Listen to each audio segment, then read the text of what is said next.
Hi everybody, this is Mr. Short. Today I'm going to do a lesson where at the beginning we're going to review just some of the microscopic structure of the skeletal system. Then we're going to move on and we're going to talk about growth and development of bones. And then at the very end what I'm going to do is just a little preview on joints. And Mr. Harper will teach you a lesson about joints in more detail coming up. To start out with a brief review of the microscopic structure of the skeletal system, you can see over here we've got a picture of a long bone. I can tell by the structure of this bone that it must be the femur, which is the thigh bone. And you can see a couple of parts, including spongy bone, compact bone, periosteum, and bone marrow. If you guys have ever eaten a cooked rotisserie chicken, you might be able to spot the periosteum on the outside of some of the bones inside the chicken. It's this covering, and sometimes you're able to peel that covering off of the bone. It would just look like a thin, kind of semi-transparent membrane on the outside of the bone. And what it does right here is it covers and protects the bone, and it also gives where these arteries and veins are located. If we take a look at the bone marrow in a long bone is always at the very center, the most medial portion of the long bone, deep inside the long bone. We'll talk about that in just a minute. In terms of compact bone is very hard, and compact bone would be represented by this layer right out here. And interestingly, you can see all of these concentric circles right here. These concentric circles form around what are called Haversian canals.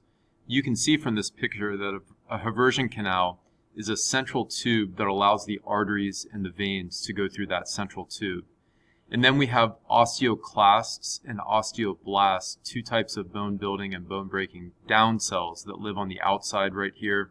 The osteoblasts, as we're going to learn, they build the bone tissue by laying down calcium and phosphorus, and it would be the job of the osteoclast to break that down if that process of breaking down bone was necessary. Deeper inside the bone, typically at the very end of a long bone, find spongy bone. Now I want to start by saying that spongy bone would not feel spongy if you were to touch it and press on it. It's still made out of hard crystalline calcium and phosphorus. It's still bone tissue, but you can see that there are all of these little air pockets in there. The purpose of these air pockets is to decrease the total weight of the bone. If all of the bone were like this, compact bone, our bones would be extremely heavy and it would be difficult for us to move. Okay, so that's a brief review of microscopic structure of the skeletal system. Moving on, the main purpose today is to learn about the development of bones. So I want to start with a definition of an embryo. An embryo is just an unborn developing organism. And obviously in humans, this would be the unborn baby that's gestating inside a woman's uterus. The skeleton of an unborn embryo is made of cartilage. We're going to hear about cartilage quite a few times today. If you take a minute and kind of wiggle your nose or wiggle your ears, you feel that they're flexible. Both your nose and your ears are made out of different types of cartilage. So just note that the skeleton of an unborn embryo is made of cartilage, not actually of bone. Cartilage is strong connective tissue and it supports the body. It's also softer and more flexible than is bone. Bone obviously isn't very flexible, and that's actually one disadvantage because it can break pretty easily, whereas there is flexibility with cartilage. Cartilage is replaced by bone as minerals are deposited. Those minerals would be calcium and phosphorus. And those minerals would be deposited by a specific type of cell called an osteoblast. We'll talk about this in a second.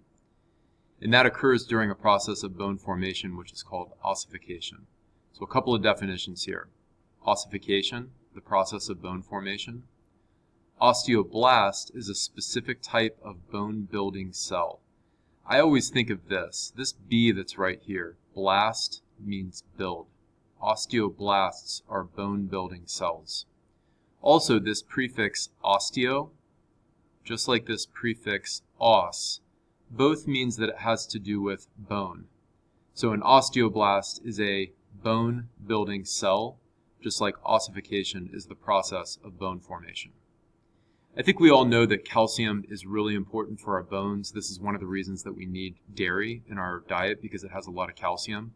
But also note that phosphorus by weight is a relatively high percentage of the weight of any of our bones. All right, just like we have osteoblasts, which are bone building cells, we also have osteoclasts. These are cells that break down damaged or weakened bones.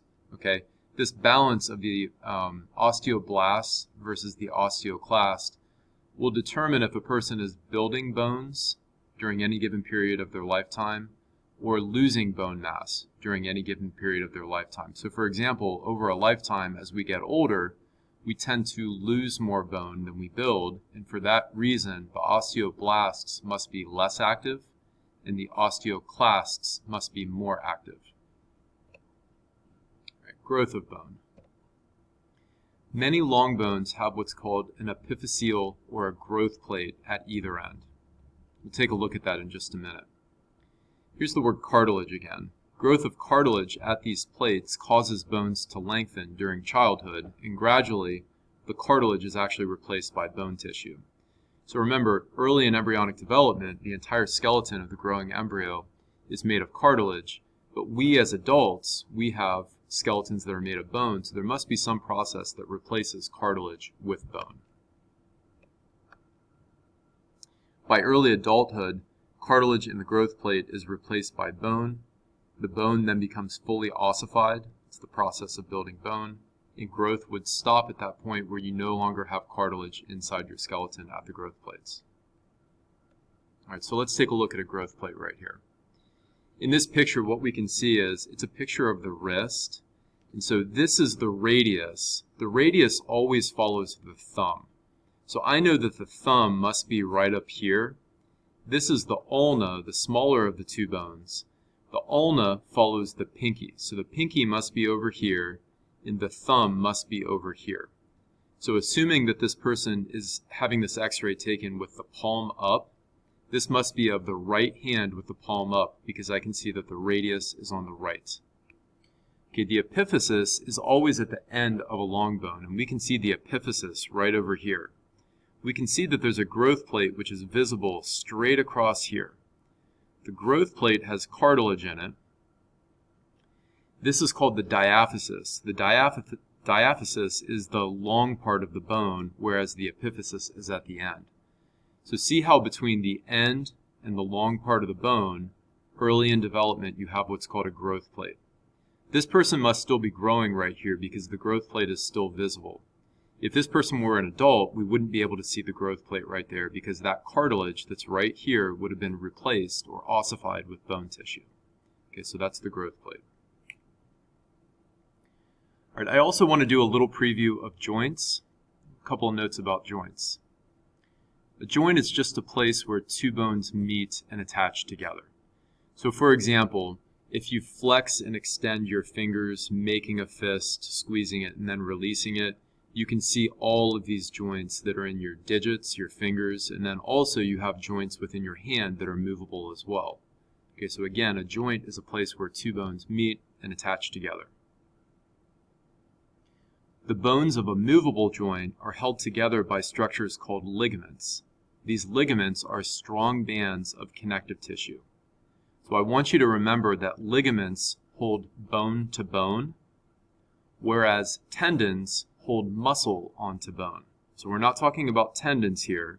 What we're saying is that within a movable joint, the bones are held together with ligaments.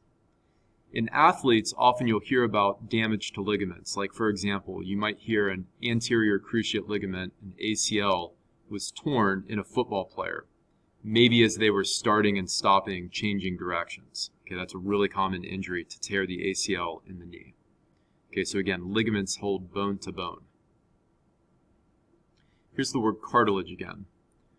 Articular cartilage is a smooth, slippery substance, and it covers the ends of bones in a joint, and it allows them to smoothly glide past one another without pain. To articulate means to touch. So what we're talking about here is within a joint where two bones would touch one another, we need the ends of those bones to be covered with what are called articular cartilage.